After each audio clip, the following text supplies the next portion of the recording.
자, 사랑의 여러분, 오늘은 솔로몬의 아가입니다. 아마 당분간 아가서가 강해될 수 있을 거예요.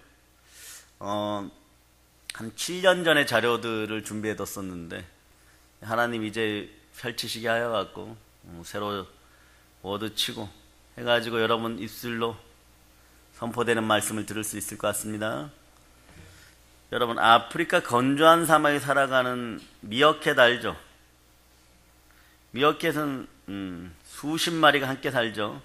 근데 제일 작은 단위가 보통 한 30여 마리 된다고 합니다. 그런데 이 동물을 소개하는 프로그램들 있죠, 그죠? 그런데 이 미어캣이 살아가는 방식을 보면요, 매나 독수리로부터 자신들을 보호하기 위해서 꼭 순번을 정해갖고 보초를 서죠. 예.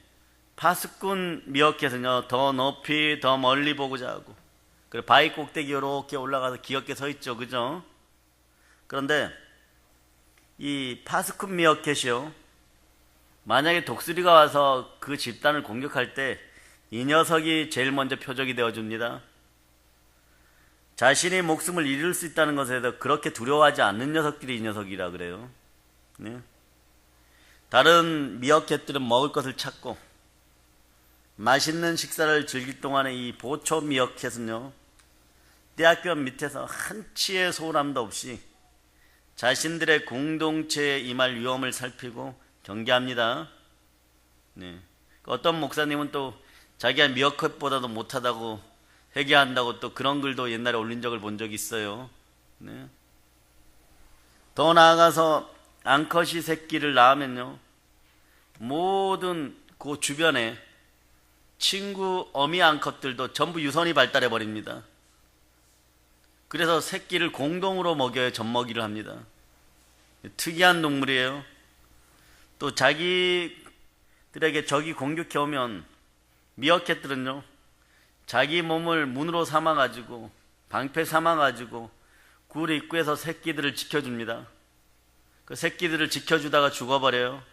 이게 미어캣의 삶이에요. 그 다른 미어캣들은 싸우다가 죽어가는 동료들 옆에서 꼭 껴안아주듯이 체온을 유지하면서 마지막까지 보살펴줍니다. 교회나 가정이 이런 사랑의 공동체를 이루어간다면 얼마나 행복할까요? 그런데 말입니다, 이 동물들은, 이 미어캣은 습성이 그렇게 태어났잖아요, 그죠? 우리도 그리스도 안의 새로운 피조물로 이런 사랑의 공동체에 적합한 교회다운 교회를 이루어낼 수 있는 그런 충만한 보혈이 흐르는 여러분 되시길 축복합니다. 이런 공동체는 오늘 아가서처럼 솔로몬과 술람미처럼 되면 이걸 감당할 수가 있어요. 솔로몬과 술람미처럼 되면 너나 할 것 없이 이런 삶들이 이루어지기 시작합니다. 아가서는 누가 썼어요? 솔로몬이 썼죠. 솔로몬의 책입니다. 솔로몬은 누구입니까? 다윗의 아들이요. 솔로몬 치세의 가장 큰 특징은 뭡니까? 성전을 짓는 자라는 것이죠. 모두가 잘 아는 것처럼 성전을 완성한 이스라엘 왕이 누구예요? 솔로몬입니다. 하나님께서는 솔로몬이 성전을 완성할 수 있도록 지혜를 주신 거예요. 구약은 신약의 그림자라 그랬죠. 아가서에서 무엇을 발견해야 될까요? 누구처럼 연애 스토리만 발견합니까? 아니요. 예수 그리스도를 발견할 수 있기를 바랍니다. 아가서는요, 하나님의 백성들이 어떻게 하나님의 백성이 되는가를 나타내는 것이, 또 하나님은 얼마나 큰 사랑으로 하나님의 백성을 사랑하시는가에 대한 이야기가 아가서예요. 구약의 모든 이야기도 사실은요, 결국 예수 그리스도에 대한 이야기입니다. 아가서는 좀 아닌 것 같은데요. 계속 가봅시다. 아가서의 제목은 원래 히브리어로 보면 시르 하시림이라 그래요. 이걸 풀어서 해석하면 가장 아름다운 노래란 뜻입니다. 찬양과 찬송을 받으시기에 합당한 이는 누구십니까? 예수 그리스도예요. 가장 아름다운 노래, 이 솔로몬의 노래는 즉 하나님의 노래이고 예수 그리스도에 대한 찬양가입니다. 솔로몬은 예수 그리스도의 모형입니다. 솔로몬이 예수 그리스도에 의해서 어떻게 사랑을 받았는지, 하나님의 사랑을 받았는지를 신랑인 자기 솔로몬과 신부인 술람미로 비유해 갖고 쓴 글이 아가서예요. 아니 설마요? 예. 여기에서 술람미와 솔로몬은요, 사실 스펠링이 히브리어로 동일합니다. 솔로몬과 술람미는 히브리어로 똑같은 단어예요. 예. 히브리어로 똑같은 단어예요. 대신 솔로몬은 남성형 단어이고 술람미는 여성형 단어입니다. 다시 얘기하면 솔로몬이 술람미이고 술람미니 솔로몬이에요. 즉 똑같은 이름을 가진 두 존재에 대한 이야기입니다. 어떤 존재일까요? 솔로몬의 이름이 뭡니까? 샬롬이죠. 평강의 왕이 되기를 바랍니다. 술람미도 뜻이 평강이란 뜻이에요. 여러분 인생에서 모든 것이 회복되고 나면 여러분들의 삶은 평강이 되는 거예요. 샬롬의 왕이 되는 거예요. 즉 평강의 왕에 의해서 합평케 되는 어떤 사람들의 이야기를 하는 것이 아가서입니다. 나중에 요한계시록에 가면 화평, 즉 평강의 왕이신 그분의 이름을 받는 백성들이 등장합니다. 그분의 이름이 무엇입니까? 평강의 왕의 이름이 누구십니까? 예수 그리스도. 우리는 평강의 왕의 이름을 받은 사람들이에요. 여러분 하나님의 자녀들, 성도된 여러분은 평강의 왕의 이름을 받았습니다. 여러분은 평강해야 돼요. 이 설교가 다음 주 주일 설교로 다른 주제, 다른 성경 파트에서 그대로 연결됩니다. 네. 위장에 평강이 있을저다. 나는 밤에 잠을 잘 못 잔다. 오늘 손 들어보세요. 한 분, 네. 두 분, 세 분, 네. 세 분입니까? 또 있습니까? 예. 여러 가지 이유가 있겠지만, 예. 밤에 이제부터 잘 잘 수 있도록 계속해서 여러분이 함께 기도하시기를 바랍니다. 잠도 중요해요. 하나님은 사랑하는 사람에게 잠을 허락하십니다. 어떤 위기 상황에도 잠을 허락합니다. 그런데 뭔가 막아서는 것이 있으면 잠이 안 와요. 그런 부분들을 이번 주와 다음 주에 걸쳐서 다 회복됨을 예수님의 이름으로 선포합니다. 네. 자, 솔로몬과 술람미 이 여자에 대해서 여러분 지금 어떻게 전해지고 있습니까? 사실은 솔로몬과 술람미는요, 예수 그리스도와 우리예요. 즉 다시 얘기하면 예수 그리스도 교회의 이야기입니다. 이게 아가예요. 이게 아가서입니다. 근데 이거 자세히 읽어보면요, 솔로몬이 이걸 언제 썼는지를 알 수가 있어요.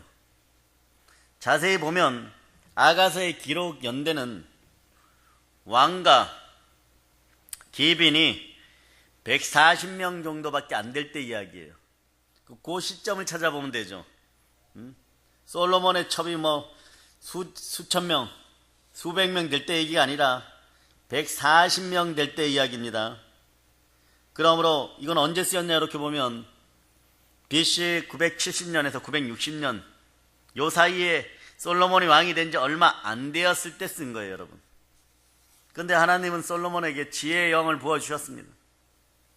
그래서 이 책은 예수 그리스도와 그의 백성들 이야기인 거예요, 여러분.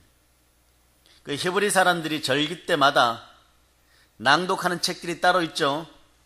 아가서는 언제 낭독되었을까요? 아가서는 언제 낭독되었을까요? 6월절의 전체를 낭독합니다. 아니 무슨 솔로몬과 술람미의 사랑 이야기를 6월절의 전체에 낭독합니까? 그런데 아가서는 6월절 어린 양 예수 그리스도의 피로 말미암아 살아난 사람들의 이야기예요. 이런 배경을 이해하고 아가서를 보기 시작하면 훨씬 도움이 됩니다. 히브리 사람들은 6월절에 아가서가 전체에 낭독될 때 전혀 부담감 없이 메시아를 만나고 있었습니다. 6월절에 구출받은 조상들을 바라보면서 자신들의 동일한 모습을 바라보면서 그리스도 주를 앙망하게 되는 것이 바로 아가서입니다. 자, 1절 읽어보세요. 자, 2절 읽어보세요.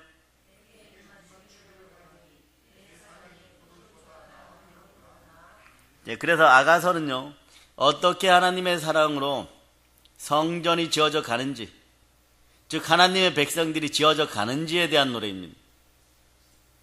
솔로몬의 이름이 나오면 성전 짓는 건 당연히 연결됩니다. 그게 편해요, 여러분. 솔로몬은 성전을 지은 왕이에요. 이스라엘 전체의 성전의 임재를 갖다 준 왕입니다. 그래서 결코 그의 인생은 절대 불행한 인생이 아니에요. 자, 2절 읽어주세요. 2절.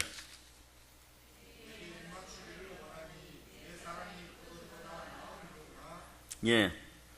그분께서 자신의 입에 입맞춤으로 내게 입맞추시기 원하노니 당신의 사랑은 포도주보다 더 낫나이다. 이렇게 얘기해요. 네. 내게 입맞추기를 원하니 내 사랑이 포도주보다 나음이다. 이건 누가 하는 얘기냐 그러면 술람미가 하는 얘기예요.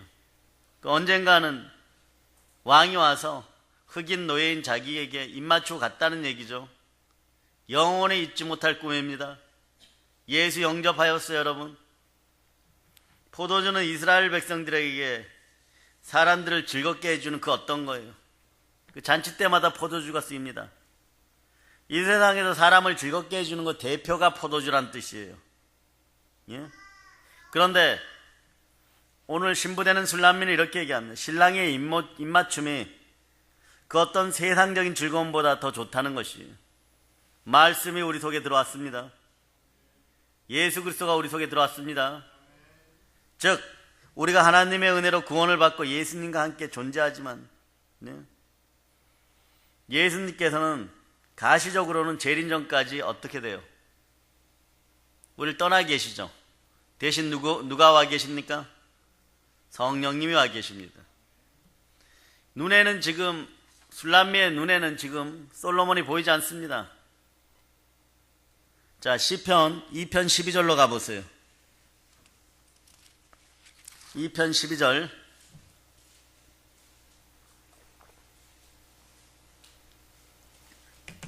자, 찾으셨죠? 자, 여러분들이 합독합니다.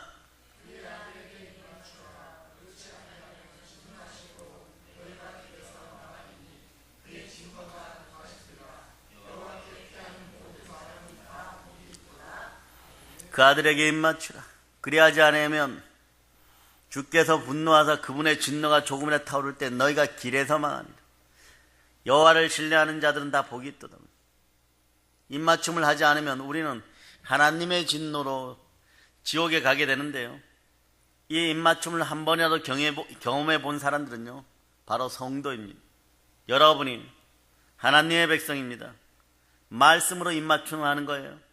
성령님이 그럴 때 인쳐 주십니다. 여러분은 분명히 이러죠. 나 예수 믿고 구원 받았는데 왜 지금 내가 술람미처럼 어렵지? 그러는 거예요. 왜 나는 가시와 엉겅퀴 속에서 포도밭을 메고 있지? 지금 이러고 있는 거예요. 자, 이 문제가 해결되어져 갑니다.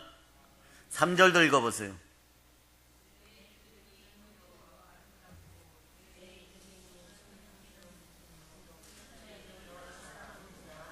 예.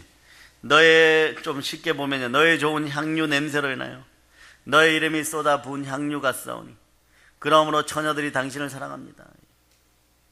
기름은요, 무언가가 으깨어져서 네, 나올 때 기름이 되는 거죠. 참깨가 으깨어지면요, 참기름이죠. 들깨가 으깨어지면, 네, 올리브가 으깨어지면, 네, 올리브유인데 감람유죠. 네, 으깨어져야 돼요. 여기 보면 그리스도, 즉 메시아 예수 그리스도의 희생에 대한 암시가 벌써 등장하기 시작하는 거예요. 자, 4절을 읽어보세요. 4절.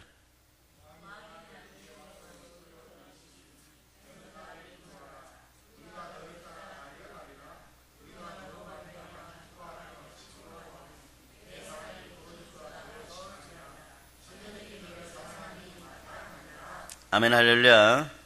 자, 3절, 4절이 같이 연결되는데요. 자, 보세요. 자, 따라하세요. 여기에서 나는 술람미입니다. 예.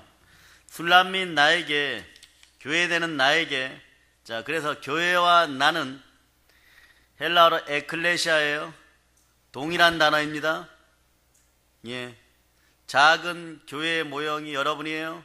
작은 예수의 모형이 여러분이에요. 네.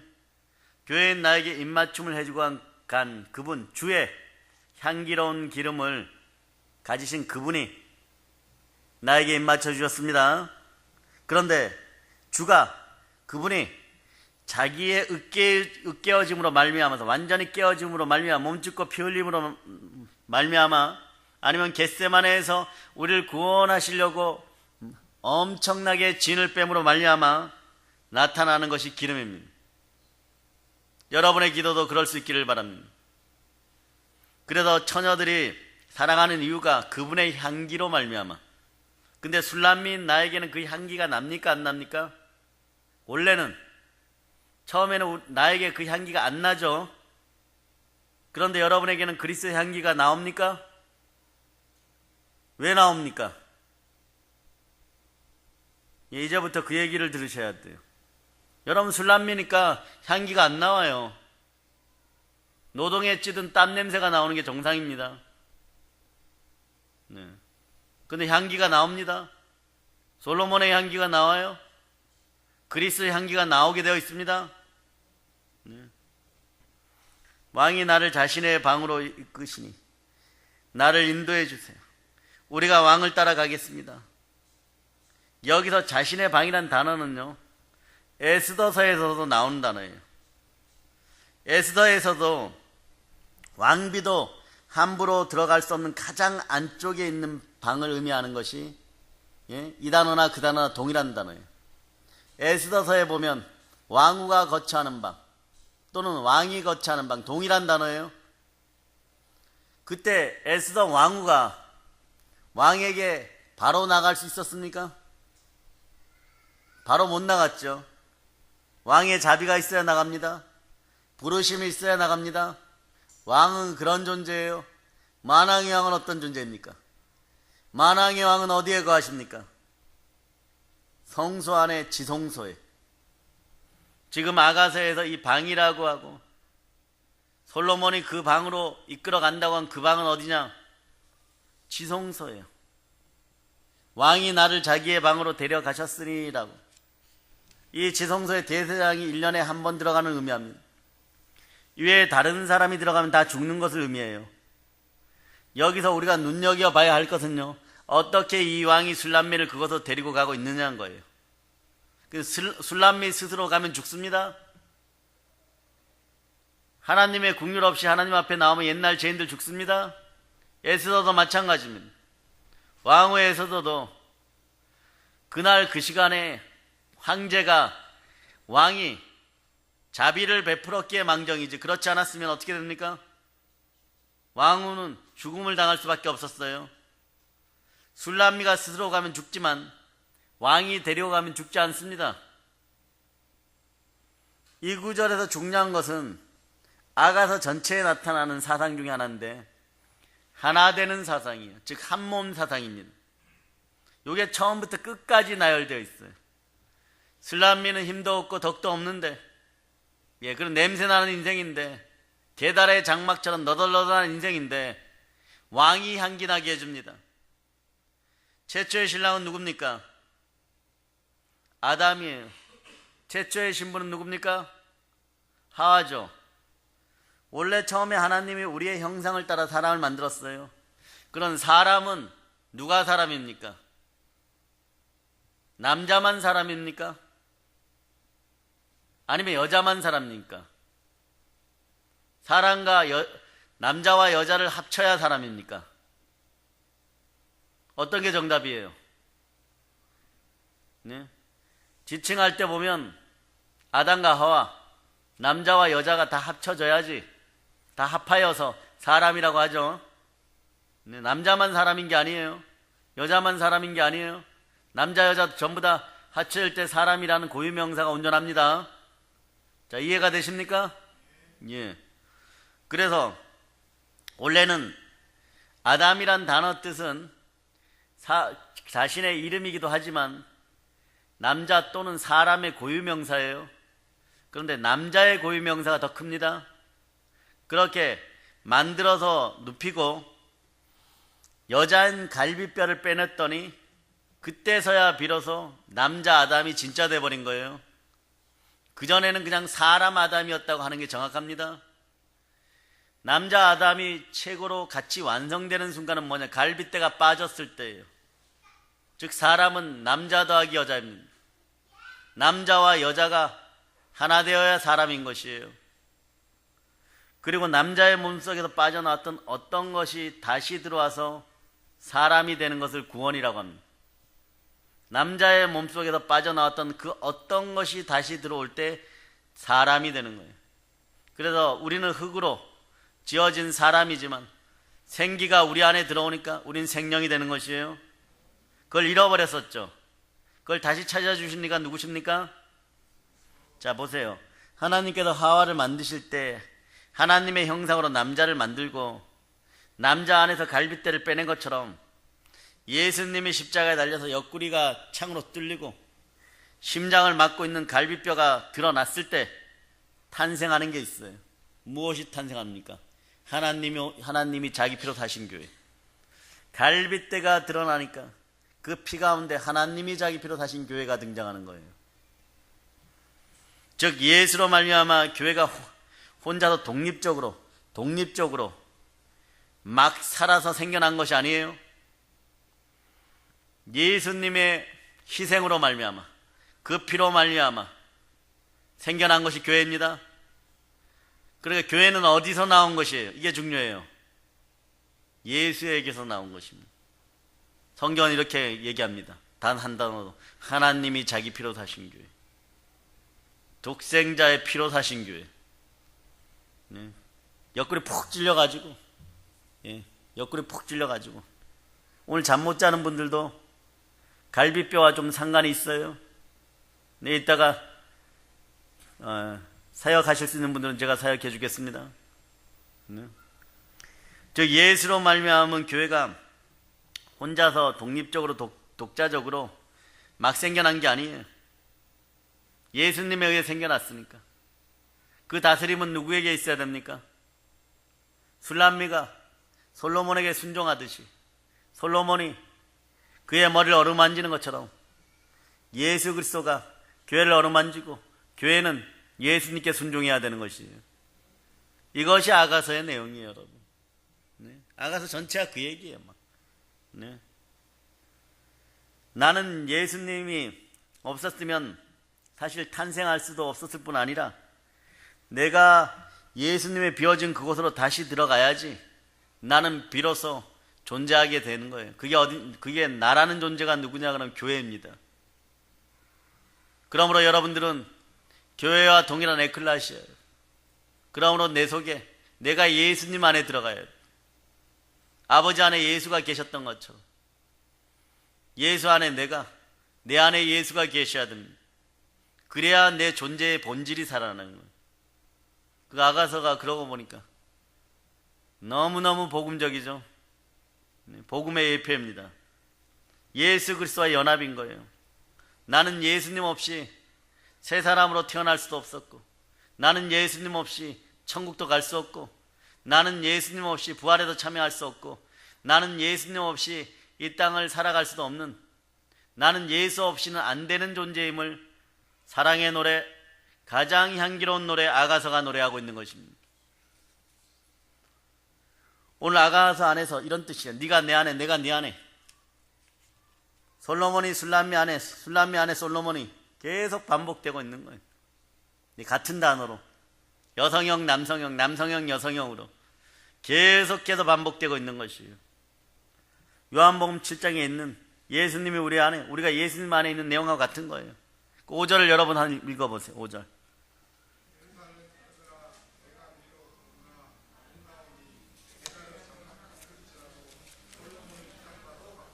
이게 무슨 말입니까? 자, 여기서 율법주의가 이제 등장합니다. 여기 보면 예루살렘 여자들이 나오죠. 네? 이들은 나중에도 계속 등장합니다. 이들은 은혜로 구원을 받은 교회, 즉 술람미와 대적하는 자들이에요. 대적하는 그 포인트에 있는 사람들이 어떤 자들? 율법주의, 인본주의를 상징합니다. 예루살렘의 이쁜 딸들이 말입니다. 술람미는 우리예요. 내가 비록 검지만 아름답다고 말하는데 여기에 비교해보면 예루살렘 여자들을 너희들은 굉장히 깨끗해요. 멋져요. 성경에 이런 인생들이 나옵니다. 누굽니까? 바리새인이. 예루살렘의 여자들은 바리새인들을 지칭합니다. 사람들이 볼 때 본받을 만해요. 그런데 나는 우리예요. 이렇게 검고 계달의 장막이 어떤 거예요? 여러분 유목민들의 장막 보죠? 막 다 떨어지고 막 너덜너덜한 천막 같아요. 이게 우리예요. 이것이 술람미입니다. 네? 그럼에도 솔로몬 왕은 어떻게 되었는지 아름다운 솔로몬의 휘장 같다고 말하고 있어요. 지금요. 하나님은 우리에게 하나님께서 보아서 이쁜 옷을 우리에게 줍니다. 하나님께서 우리에게 맞는 옷을 주십니다. 우리가 선악과를 먹고 인간끼리 합의하고 결정하고 바벨탑을 쌓고 멋지다고 규정하고 막 금색 은색 막 달아가지고 그런 규정한 옷을 입지 말라고 합니다. 그래 대제사장 아론에게 왕의 의복보다 더 대단한 대제사장 의복을 입히시고 어린 양의 피를 갖다 확 뿌려버립니다. 이게 하나님이 원하시는 의복이에요. 어린 양의 피가 있을 때 자유한 거예요. 나뭇잎으로 아무리 치장하여도 오늘 바람이 불면 끝나는 것이 어린 양의 가죽옷을 입혀주십니다. 하나님이 우리에게 입으라고 주신 옷이 있어요. 예수 그리스도라는 옷을 입어야 됩니다. 하지만 인간들은 자꾸 행위와 명예의 옷을 입으려고 합니다. 이게 바리새인이에요. 이게 예루살렘의 딸들인 것입니다. 세상의 세계관과 가치관으로 볼 때 시커머요. 계달의 장막같이 너덜너덜한 술람미를 말입니다. 신랑 되는 솔로몬이 아름답다고 하고 그 무엇보다 아름다운 솔로몬의 휘장 같다고 얘기해 주는 거예요. 네? 계달의 장막을 마치 이러는 거예요. 하늘 지성소를 보는 것 같다고 얘기하는 거예요. 천국의 궁전을 보는 것처럼 아름답다고 얘기하는 거예요. 솔로몬의 휘장이라고 불러주는 의미가 여기에 있는 거예요. 우리는 이것을 구원이라고 부릅니다. 계달의 장막 같은 인생을 솔로몬의 휘장처럼 만들어주신 이가 누구십니까? 예수님이십니다. 그래서 복음서의 혼인잔치에는요, 마태, 마가, 누가, 요한복음 거기에 보면 예복을 입지 않으면 다 쫓겨난다고 말하는 거예요. 당연하죠, 여러분.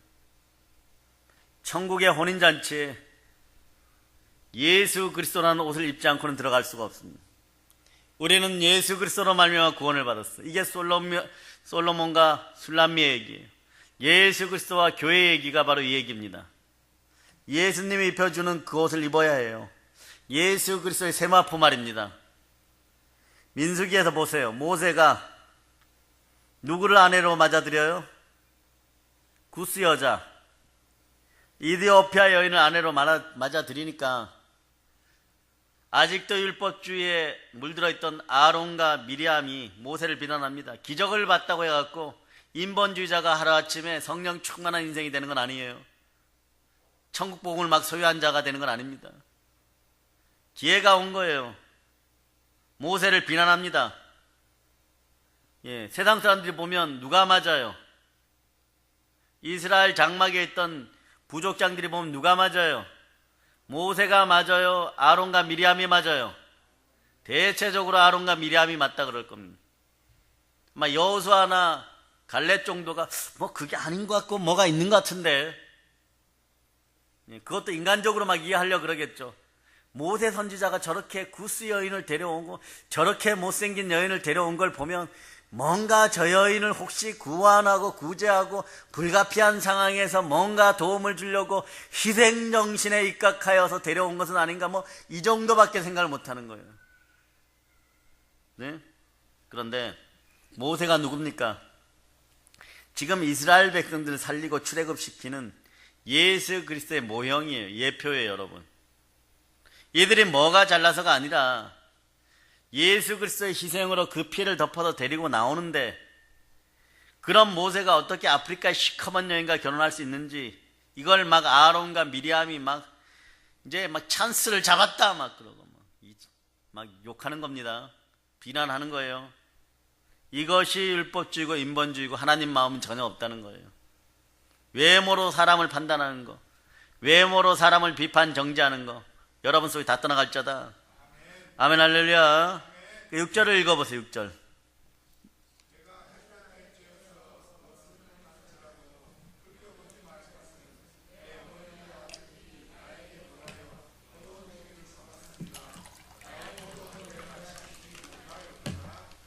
인간적으로 보면 여기 배다른 오빠들 얘기가 나오는데요, 무지막지하게 나쁜 놈이다 이렇게 끝나면 안 돼요. 여기서 우리의 이율 배반적인 모습들을 발견할 수 있어야 됩니다. 요한복음에서 나는 포도나무야 너희는 가지니가, 예수님과 우리 얘기입니다. 술람미는 자기가 밭에서 하루 종일 일을 해야 하기 때문에 검다고 얘기합니다. 그런데 태어나기를 검게 태어났습니다. 흑인 여자가 선크림 바른다고 아무리 좋은 한국산 선크림을 발라도 안 검습니까? 검어요. 우리의 원죄는 그런 것이에요, 여러분. 예? 그럼에도 뭐라고 얘기하냐 그러면 자신을 무시하지 말아야 하는 이유를 얘기합니다. 우리도 이럴 때 핑계대고 살아가요. 우리가 검은데 핑계대고 살아갑니다. 누구 때문에 누구 때문에. 여기서도 그렇게 얘기합니다. 내 어머니의 자녀들, 즉 배다른 형제들이 자신에게 일을 시켰기 때문에 먹고 사느라고 무엇을 먹을까 무엇을 마실까 염려하느라고 내 인생이 시커멓게 되었어요 그러는 거예요. 그런데 주님은 이렇게 얘기합니다. 그의 나라와 그의 의를 먼저 구하라고. 이게 뭔 얘기입니까? 유대주의를 얘기하는 거예요. 유대율법주의를 얘기하는 거예요. 그 안에서 나온 교회 얘기하는 것입니다. 유대주의와 교회는요, 같은 울타리 안에 있지만요, 나온 배가 다릅니다. 같은 울타리 안에 있지만 이삭과 이스마엘은 틀린 거예요, 여러분. 같은 배에서 나왔지만 야곱과 에서는 틀린 거예요. 같은 배에서 나왔지만 요셉과 그의 형제들은 틀린 거예요, 여러분. 그런데 그런 유대주의, 율법주의가 벌어 먹어야 된다 계속 일을 시킵니다. 여러분도 그런 거예요. 지금 계속 누군가 일을 시키는 거예요. 말씀 못 보게 계속 일만 시킵니다. 그 영을 빼앗아 가기 때문에, 성령님을 못 만나게 하기 때문에 여러분 성경을 못 보는 거예요. 여러분이 사실 시간이 없어 성경을 못 봅니까? 그리스도의 영이 되지 않으니까 성경을 못 보는 거예요. 의무적으로 보는 거죠. 아침에 의무적으로 보는 거죠. 의무적으로 보면 그 다음에 조금 더 볼 수 있는 시간들이 충분히 주어짐에도 불구하고 그 영이 임하지 않으니까 하루 종일 그러고 나서는 성경 한 구절 못 보고 살아가는 것이에요. 회개할저다.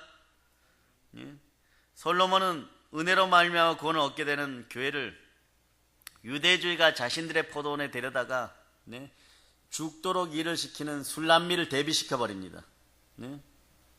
그래서 죽도록 일을 하고 있는 하나님의 백성들을 향하여서 예수님 뭐라고 얘기하십니까? 수고하고 무거운 짐진 자들아 다 내게로 오라 하시는. 그런데 술람미 여인의 이 배다른 형제들, 이복 형제들,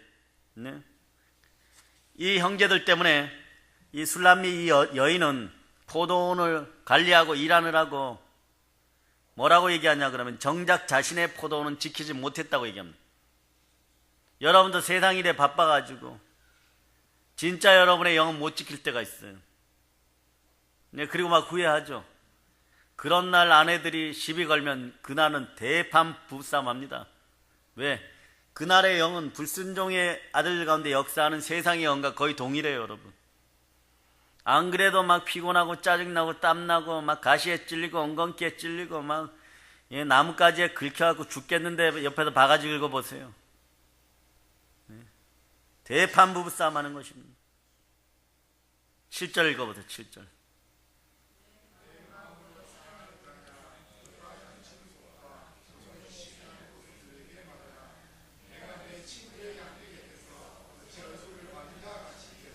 자, 이것도 보세요. 자세히 보면 뭐 그렇구나 이러는데 세상에서 교회가 핍박을 받고 있죠. 너는 얼굴도 굶고 여전히 더럽고 여전히 변하지도 못한 그런 모습으로 이제 이렇게 얘기해요. 친구들이 와갖고 네가 무슨 솔로몬의 신부냐? 네? 더러워 죽겠어 막 지저분해 죽겠어 막. 네? 근데 그 얘기가 무슨 얘기냐? 네가 무슨 예수 믿는 교인이냐 이 뜻이에요.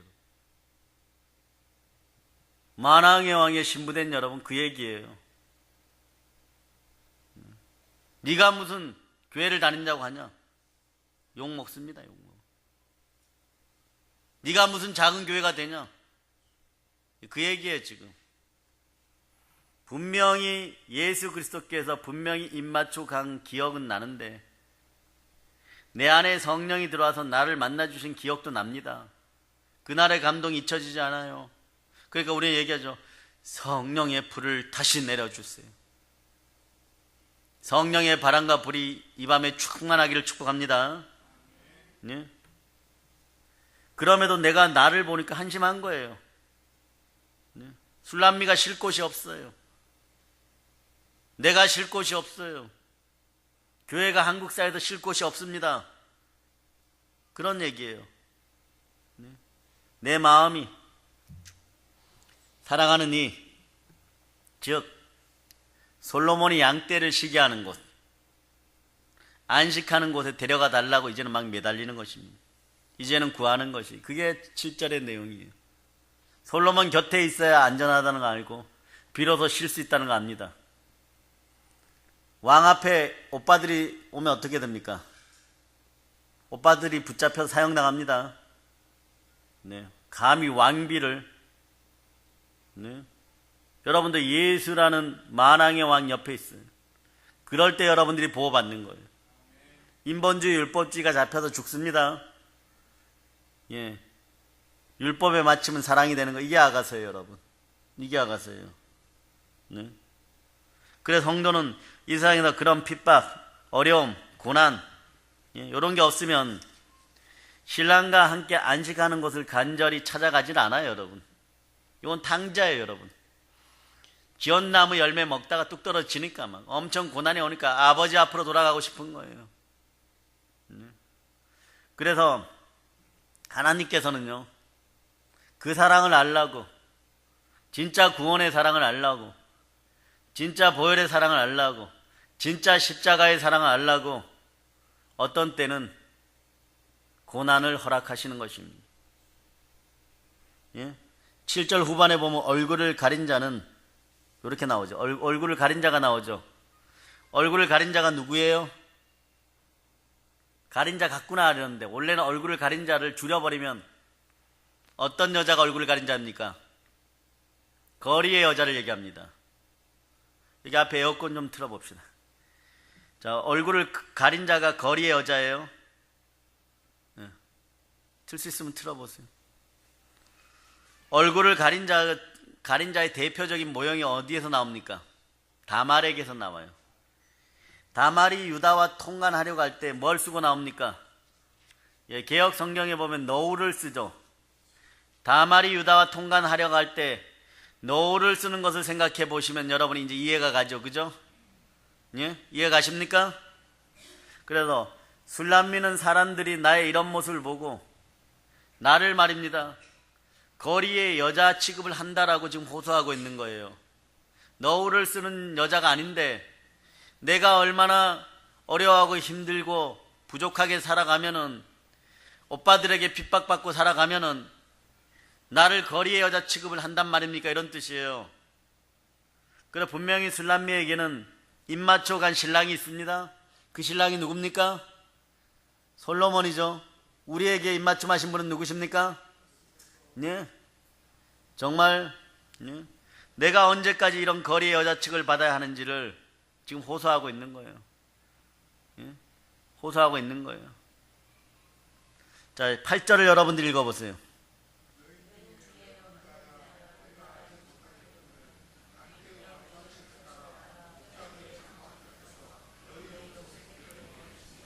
바로 답이 옵니다. 7절에 요구한 답이 8절에 바로 나오는 거예요. 너가 모르겠다면 얘야, 사랑하는 여인아, 목자가 양을 치러 어떻게 갔는지 양떼가 간 곳으로 따라가 보면 되지 않느냐, 이런 뜻이에요. 다 너처럼 거리의 여자 취급받으면서 갔단다, 이런 뜻이에요. 목자 따라가기 전에는 전부 다 거리의 여자 취급받으면서 따라갔단다, 이런 거예요. 염소 새끼 취급받았다는 거예요, 여러분. 염소 새끼라는 것은요, 양떼와 비교하면, 양과 비교하면 값어치가 뚝 떨어지는 것들입니다. 여러분은 양입니까, 염소입니까? 여러분 양입니다. 그런데 염소처럼 보이는 거예요, 지금요. 그런 너의 모습, 값어치 없는 너의 존재를 너가 알고 이제 깨닫게 되었느냐? 그러나 내 곁에 오면 왕의 양으로 그 가치가 높아지느니라. 여러분이 예수 그리스도 곁에 섰을 때, 참된 목자 되시는 예수 그리스도 옆에 섰을 때 여러분들의 가격은 폭등해 버립니다. 여러분의 가치는 예수님 값이 돼 버립니다. 왕비의 값이 돼 버려요, 여러분. 그래서 여러분들은 그리스도의 신부된 인생을 살아가게 되는 거예요. 자, 9절 여러분들 읽어보세요.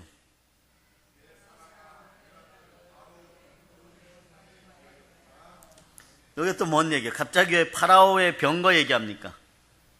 오, 내 사랑아, 내가 너를 파라오의 병거를 끄는 말, 그 무리에 비교하노라, 이런.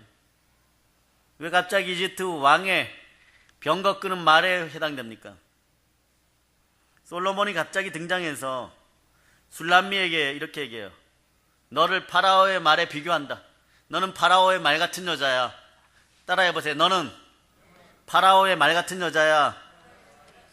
근데 솔로몬의 사생활을 성경에서 찾아보면요, 그는 이스라엘 백성들에게 자문도 하면서 이렇게 얘기하죠. 이스라엘 왕 솔로몬이 타는 말을요, 많이 갖지 말라고 했어요. 금도 많이 갖지 말라고 했어요. 여자도 많이 만나지 말라고 했어요. 근데 솔로몬 지는 다 어겼습니다. 네? 특히 솔로몬은요, 말에 대해서 광적이었어요, 실제로. 그런데 그때 전 세계에서 가장 좋은 말은 1번이 어딘지 아십니까? 1번. 네, 1번은 제주도 탐나폰이에요. 여기서 웃어야 돼, 웃어야 돼. 예. 2번이 어디냐 그러면 이집트 말입니다. 예. 제가 연구해 보니까 이집트 말이 상당히 좋았어요. 그 당시 이집트 말이 최고의 말이었습니다. 그러니까 그때 그 세계 전체에서 이집트 말이 최고였다는 거예요. 그래서 왕들의 병거니까, 병거가 가면 오늘날로 탱크같이 바뀌어버립니다. 일반 병사들은 병거를 상대할 수가 없겠죠. 그러니까 이 말을 끄는 말들은 엄청나게 훌륭해야 됩니다. 그래 왕들은 이 말을 가장 소중한 재산으로 여겼는데, 왕의 말들은 어디를 가더라도 왕이 가는 곳마다 함께 했죠. 심지어서 왕이 죽으면 왕들의 말은 어떻게 해요? 같이 묻어버려요. 같이 묻어버린다는 걸 뭐라고 얘기합니까? 순장. 왕이 죽으면은, 여인들도, 솔로몬 죽었을 때 몇 명이나 같이 묻혔는지 모르지만 수많은 여자들도 같이 묻히고, 시녀들도 묻히고, 종들도 묻히고, 말들도 묻히고, 그가 쓰던 물건들도 묻히고, 대체적으로 많이 그렇게 했죠. 옛날에 왕들은. 그죠? 왕을 잘 만나야 됩니다. 오늘 궁궐에 시녀로 뽑혀 들어갔어요. 왕의 시녀로 뽑혀 들어갔습니다. 내일 왕이 죽으면 어떻게 됩니까? 내일 같이 죽어야 됩니다. 그런 불행한 인생들은 안 되기를 축복합니다. 그런데 파라오는요, 그래서 아무리 돈을 많이 주더라도 실제로 바로는 자기가 타는 말은 팔지 않았어요, 여러분. 자기 목숨을 연장시켜주는 그런 짐승이, 그런 소유물이 말이었던 거예요. 말은 왕들에게 그만큼 소중한 존재였습니다. 그런데 지금 솔로몬이 술람미를 바로의 말들에 비교하는 거예요. 파라오의 말들에 비교하는 거. 그만큼 너는 귀중하다, 이런 뜻이에요. 그래도 말입니다, 사람을 짐승에다가 비유하고. 네? 그런데 그런 왕의 말보다 더 귀한 존재, 그것이 예수 그리스도 앞에 있는 교회입니다. 하나님이 자기 피로 사신 교회예요. 지금 이 여자는 자신은 계달에 장막 같고 시꺼멓고 그래서 사람들이 자신을 거리의 여자라고 조롱하니까 언제 나를 안식의 자리, 위로의 자리, 편안한 자리로 데려갈 거냐고 앙앙거립니다. 그런데 신랑이 아니야. 너는 이 세상 왕이 가장 소중하게 생각하는 어떤 말, 어떤 보물보다도 소중한 존재라고 얘기합니다. 보물이 귀중하냐? 너가 귀중하냐? 너가 귀중해 이런 뜻이에요. 내가 제일 아끼는 말보다 너는 더 귀중해 이런 뜻이에요, 여러분. 그래서 아가서는요, 술람미가 솔로몬에게 그렇게 귀한 나를 왜 여기에 두고 갔는지를 자꾸 물어봅니다. 세상에다 왜 남겨놓고 예수님 그냥 데려가시지, 이 풍진 세상에다 나를 내려놓고, 네? 예수님만 하나님 보좌 우편에 북극성 보좌에 계십니까? 그건 다 지금 죽을래요, 여러분? 네. 다 들려 올라가면 좋겠습니까? 확 죽어버리라 그러면, 네? 여러분이 절대 못 그렇게 하니까 이렇게 얘기하겠죠. 주여, 빨리 오셔서 저를 데려가셔서, 뭐. 네? 이게 인간의 마음이에요. 네? 개똥밭에 굴러도, 네. 이승이 저승보다 낫다는 생각으로 살아가십니까? 자, 그런 마음으로 지금 술람미가 앙앙대니까 지금 비교를 해주는 것이 9절까지의 내용이에요. 자, 10절 여러분이 합독해 보십니다.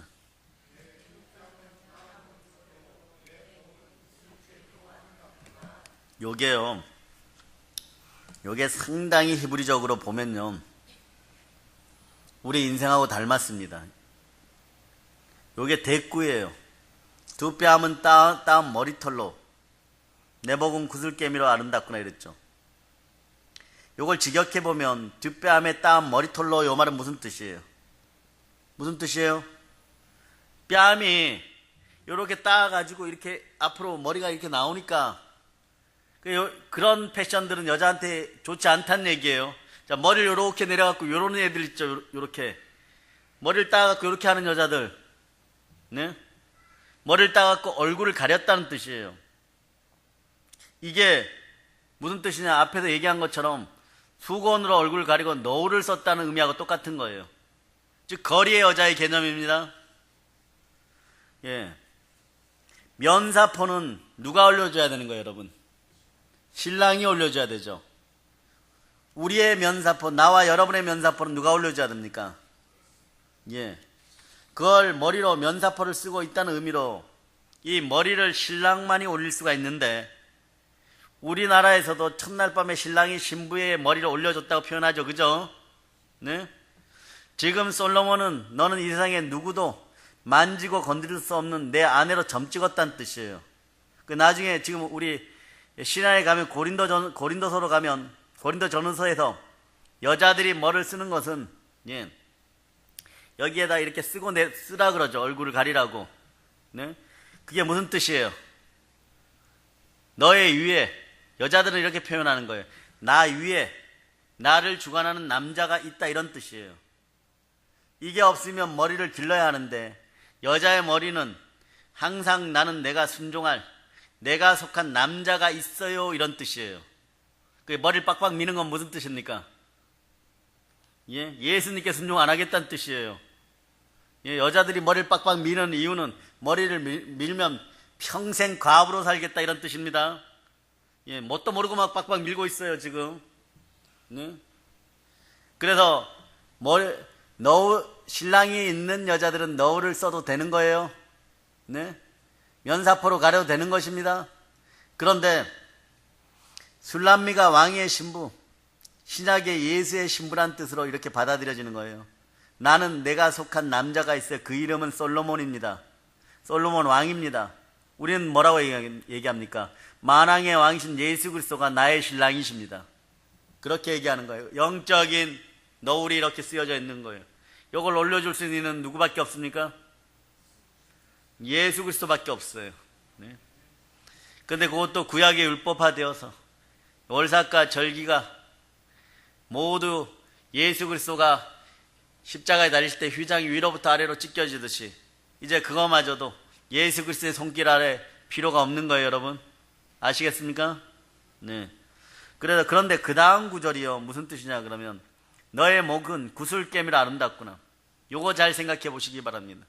머리 이렇게 딱 가려갖고 나는 거리의 여자예요. 거리의 여자 같은 여자예요. 막 이러고 막 이 솔로몬에게 칭얼대고 있는데 술람미는 지금 노예 신분이죠. 그런데 노예가 무슨 돈이 있어갖고 목에 보석 목걸이 할 수 있습니까? 없어요.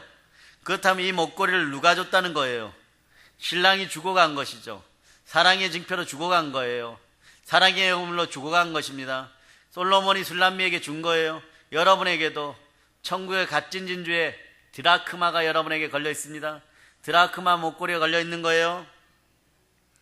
자, 목걸이에 대해서 구체적으로 설명하면요. 목이 꼿꼿한 교만을 상징할 때도 이걸 나타내지만, 그래서 복음서에서 보면 예수 그리스도께서 자신의 백성들에게 내 멍에를 매라고 얘기하죠. 예수님이 나의 멍에를 매라고 얘기하죠. 쉽고 가볍다고. 멍에는 목에다가 메어주는 거예요. 이게 왜 그렇습니까? 선악과를 먹고 교만해진 뻣뻣한 목에 목걸이를 걸어다 준다는 것은요, 너는 내 것이다 이런 뜻이에요. 성령으로 인칩니다. 너는 내 것이다 이런 뜻이에요.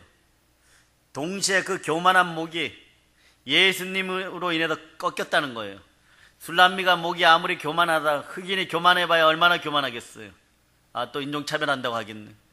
그러나 중요한 사실은 그게 아니라 하여튼 비유해서 그렇다는 거예요. 흑인을 폄하하는 것이 아닙니다. 그런데 이 드라크마 비유에서 보면 10드라크마 목걸이가 나오죠. 이게 결혼시에 폐물로 받은 것인데 그 중에 한 드라크마라도 없어지면 폐물로는 가치가 없어지기 때문에 죽으라고 찾는 겁니다. 신랑의 예물을 잊어버리면 쫓겨나요, 여러분. 목걸이의 가치가 없어지는 거예요. 그 하나라도 잃어버리면 어떡합니까? 죽으라고 찾아야 됩니다. 네? 이게 무슨 말이에요? 그것은 내가 자기 신랑입니다 이러면서 드라크마 목걸이를 주는 거예요. 내가 너의 신랑이야 이러면서 목에다 걸어주는 거예요. 그래 그걸 못 찾으면 신부의 자격이 없는 겁니다. 죽으라고 찾아야 되는 거예요, 여러분. 신약시대 당시 여자들은 사람 취급도 못 받던 시대였죠. 그래도 자신을 사람 취급해주는 유일한 사람이 자기 남편입니다. 남편에게 순종해야만 사람 취급 받는 것을 그때는 너무 당연한 거예요, 여러분. 지금이야 뭐 우리 교회 남편 되시는 분들이 조금 주의하면 살아가고 있죠. 주의하면 살아가고 있습니다. 당시에 가부가 되는 것은요 정말로 절망적인 것이에요. 그런데 예수님이 자기의 신부들을 부르면서 그 목에다가 멍에를 걸어버립니다. 멍에라고 분명히 성경에서 얘기해요. 근데 왜 내 멍에를 매라고 해놓고 쉽고 가볍다고 합니까? 왜일까요? 예수님 따라가는 길, 실제로 예수님이 끌고 가는 길은 인간적으로 보면요 그렇게 쉬운 길이 아니에요, 여러분. 여러분 신앙생활이 쉽습니까? 어려워요. 십자가를 지는 일이 쉬울 리가 있겠습니까? 이생의 자랑, 육체의 정욕, 안목의 정욕을 다 십자가에 못 박아버리고 따라가는 게 여러분 정말 쉬워요? 그런데 쉽습니다. 왜냐? 신랑이 시키는 대로 하면 되기 때문이에요. 군대도 주의 군사들도 시키면 시키는 대로 하면 됩니다. 교회도 마찬가지예요. 하나님 나라는 무슨 주인이 이런 국가가 아니에요, 여러분. 하나님이 왕이 되어서 이끌고 가는 나라입니다.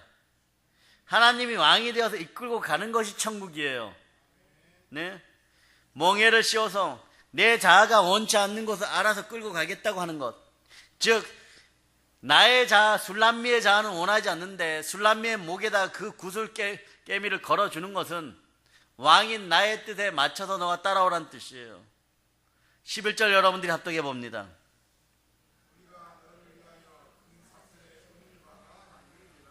여기서 보면 다시 한번 읽어줍니다. 아멘 할렐루야.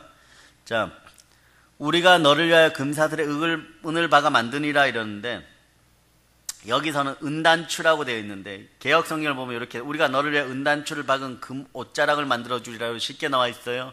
근데 이것도 좀 틀려요. 성경에 은단추라고 번역했는데 원어로 보면요 기고리음입니다.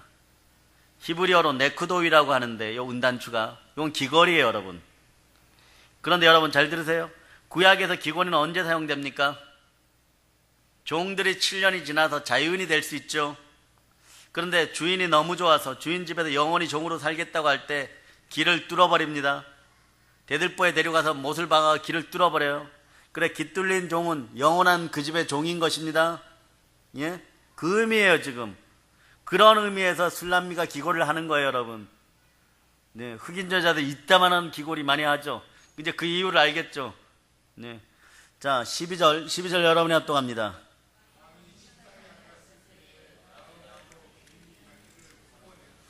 예, 여기 보니까 나드 향이 향내를 풍기죠. 자, 조금 빨리 가겠습니다. 예수님의 발을 닦는 부정한 여자. 여기에 자기의 상이라는 것은요, 왕만 들어가는 방의 침대를 의미하는 거예요, 여러분. 침상을 의미하는 것입니다. 네? 이게 이제 식탁의 의미로도 같이 사용돼요, 여러분. 네? 원래는 침상의 의미예요. 그런데 왕이 여기 앉았더니 술람미에게 나드 기름의 향기가 풍긴다고 말하고 있어요. 이제 좀 아시겠습니까? 여러분, 나드 향기는 어디서 나오는 겁니까? 예수님께서 십자가에 달리기 전에 마리아가 예수님 발에 기름을 부은 것이 나드 기름이에요. 순전한 나드 한 근입니다. 침상이라는 것은 솔로몬과 술람미가 함께 자는 곳이에요. 이렇게 침상에서 솔로몬과 술람미가 하나가 되고 또 식탁에 앉아서 같이 먹으며 하나가 되니까 신부의 몸에서 나드 향유, 나드 향기가 확 터져서 나오는 것이에요. 마리아가 나드 향유를 왜 예수님의 발에 부었습니까? 간단하죠. 감사해서지요, 여러분. 원래 7 귀신 들렸던 거리의 여자였는데 아무도 자신을 사람 취급해 주지 않았었죠. 처음으로 나를 신부 취급해 준 예수님께 그녀가 갖고 있는 가장 소중한 것을 껴서 예수님 발에다 부어버린 거예요. 사람 취급해 주니까 예수님 발에다 부어버린 거예요. 복되도다. 아멘, 할렐루야. 자, 13절 여러분들이 합독합니다. 예, 나의 사랑하는 자는 내 품 가운데 모래악 향주머니여, 이러죠. 이게 뭔 얘기예요? 옛날 조선시대도 좀 가졌다는 여자들이 말입니다. 잘 씻지 못하기 때문에 냄새가 많이 나니까, 자, 가슴골 사이에 주머니를 만들어서 갖고 다녔는데, 한복 사이에. 그게 무슨 주머니예요? 사양 주머니죠. 사양 주머니. 그래, 사양이 비쌌습니다. 유대인들도 마찬가지예요. 거기에 옷에다가 모래악 주머니를 넣어 갖고 다녔어요. 이처럼 나는 거리의 여자같이 더럽고 냄새가 나지만 내가 사랑하는 예수님이 나의 향기가 되는 거예요. 그리스도의 향기가 그래서 여러분 몸에서 나는 거예요. 그분이 나를 안아주시기 때문에, 우리가 더럽고 추악하고 악해도 안아주시기 때문에, 세상에서 뭐라고 하더라도 보혈로 안아주시기 때문에, 그 사랑으로 안아주시기 때문에 예수의 향기가 나는 것입니다. 모략은 근데 원래 어떤 때 쓰여요? 유황과 한과 모략을 예수님이 받으셨죠. 순번대로 다 씁니다. 맨 마지막에 모략이 쓰여졌겠죠. 모략은 원래 시체 썩는 냄새를 막는 용도로 사용되는 거예요, 여러분. 즉 냄새나는 시체 썩는 냄새를 풍기는 죄인이라는 거예요. 그런데도 나에게 좋은 향기, 내 신랑이 좋아하는 향기가 나는데 그 향기의 원인이 또 누구냐 그러면 내 신랑이라는 거예요. 내 신랑이 있기 때문에 내 향기가 나는 거예요. 예수 그리스도가 우리의 신랑입니다. 예수 그리스도가 나의 더러운 냄새를 다 막아주는 거예요. 그래서 냄새가 나는, 내가 향기 나는 아름다운 그리스도의 신부가 되는 것입니다. 우리가 아름다워질 수밖에 없는 것은 예수 그리스도 때문입니다. 자, 14절.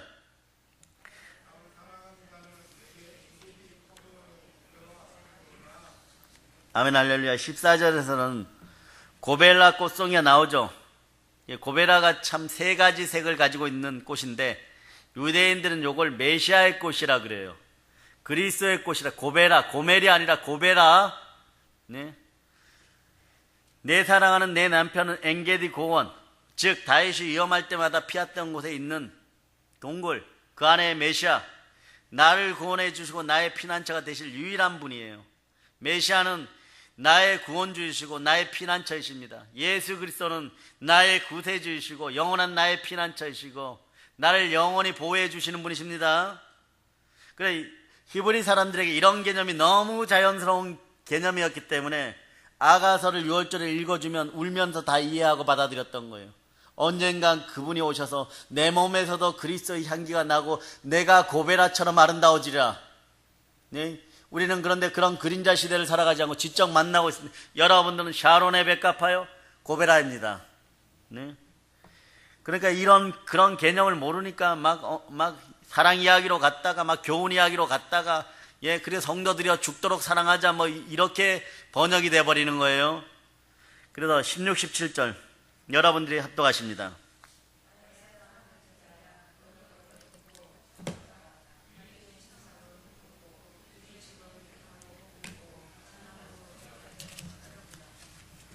여기에 이제 마지막에 보니까 이 단어가 나오죠. 우리 집은. 네? 우리라는 단어를 사용합니다. 네? 그리고 15절에 보면요. 술람미의 눈이 뭐 같다고 얘기합니까? 비둘기 같구나. 눈이 비둘기 같아요. 이쁘죠?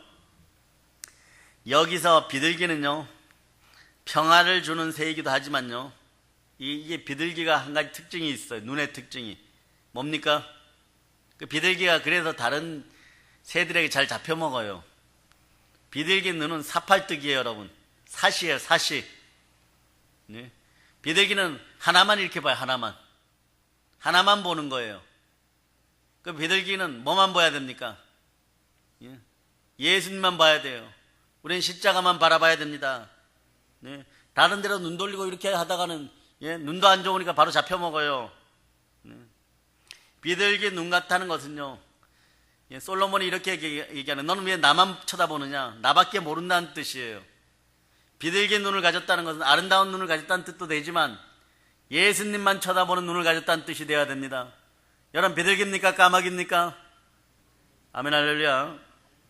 이건 앞으로 계속해서 여러분들이 지켜나가야 될 비둘기 눈이 되어야 됩니다. 앞으로 계속 완료시켜 가면서 시마다 때마다 예수님만 바라볼 수 있기를 바랍니다. 근데 많은 사람들이 이 세상에서 예수가 아닌 만몬을 봅니다. 돈을 봅니다. 세상의 힘을 봅니다. 세상의 권력을 봅니다. 예루살렘 딸들을 쳐다봅니다. 그러다가 잡혀 먹습니다. 그러다가 잡혀 먹어버려요. 네. 누구 잘못이에요? 예수님 잘못입니까? 네. 비둘기 잘못입니다. 그래 막 매한테 쫓겨가지고 막 어떻게 살아나갖고 이제 여기다 패덕패덕 거리죠. 그러면 또 누가 옵니까? 솔로몬이 와갖고 이렇게 아까짓기 이렇게 발려주고 살려놔요. 또 나가라 또 나가. 당자가 말입니다. 지원자를 먹다가 아버지 앞으로 돌아왔으면 또 나가면 되겠어요? 안 되겠어요? 당자는 안 나갔을 거라고 믿습니다. 우리도 한번 실수했으면 똑같은 죄를 계속 반복해서는 안 됩니다. 오늘날 이 나라의 정세처럼 왜 똑같은 실수들을 계속 반복하면 다른 결과를 원하는지 모르겠어요. 똑같은 실수를 계속하면서 다른 결과를 원하는 거, 이거만큼 정신들이 없는 거예요, 여러분. 우리는 그런 인생들이 되지 말아야 됩니다. 매일 매너리즘에 빠져서 막 허덕대면서 복음 막 돈벼락 맞기를 바라고 있으면 되겠습니까? 예수의 품으로 돌아오세요. 이 나라요, 예수의 품으로 돌아올자다. 네. 비둘기는 비둘기인데 이 술람미가 다른 걸 보고 있잖아요. 그 눈을 예수께로 돌려야 됩니다. 솔로몬의 비유는 너는 나만 쳐다봐 이거예요. 그래서 비둘기 표현한 거예요. 그래서 말씀에 보면 또 백향목하고 전나무 나오죠. 백향목과 전나무가 가장 많이 쓰인 곳이 어디예요? 이제 말씀을 정리합니다. 어디예요? 예루살렘 성전이에요. 예루살렘 성전이에요. 이런 나무들은 1000년 이상 살죠, 사실. 그죠? 그래서 이 조선시대 때 거기 가면 이런 기록이 있어요. 조선시대 때 시골 사람들이 한양을 한번 가보고 죽는 게 소망이에요. 거기가 천국이에요. 거기에서 4대 문을 들어가기 전에 보면 온 산에 아름드리 나무가 막 이렇게 앉는 나무도 쭉쭉 있었다는 거예요. 근데 많이 수탈해 가고 막 중국 놈들이 수탈해 가고 일본 놈들이 수탈해 가고 일제시대 다 수탈해 가고 이 왼수를 어떻게 갚을까? 힘이 있어야 돼요. 국제정세는 힘이 있어야 돼요. 그 힘이 있기를 바랍니다. 하나님이 우리를 보호하사 그 힘이 생기기를 바랍니다. 이런 나무는 1000년 이상 살고 냄새가 독해서 벌레가 싫어해요. 성전 짓고 나면 벌레들이 끼잖아요. 성전에서 벌레가 끼지 않으면 좋습니다. 그래서 우리의 침상은 뭐라고요? 늘 푸르고 우리의 집은 다 성전이 되는 거예요. 그래서 신부가 들어가는 그 장소가 성전이 되는 거예요. 에클레시아 된 여러분들이 들어가는 것이 여러분 집안이 작은 교회, 작은 성전이 되는 거예요. 아멘, 할렐루야. 그래, 너가 아무리 세상 사람들에게 거리의 여자 소리나 듣고 계달의 장막이니 흑인이 이런 소리를 듣고 오빠들에게 쥐어박혀도, 너가 그런 말에 그렇게 흔들린다고 할지라도, 서러워한다고 할지라도, 너와 내가 거할 성전은 영원하다는 것이 아가서 1장에서 보여주는 예수 그리스도와 그리스도의 신부된 우리의 이야기입니다. 예수 그리스도가 하나님이 자기 피로 사신 교회에 대한 사랑이 아가서 전체에 표현되어 있어요. 네? 이제 성령 충만하여서 이 아름답고 영원한 노래로 대한민국을 살립시다. 이제 성령 충만하여서 이 아름다운 노래를 땅끝까지 전합시다. 모든 걸 예수님 이름으로 전합니다. 보혈로 칩니다. 아멘, 할렐루야.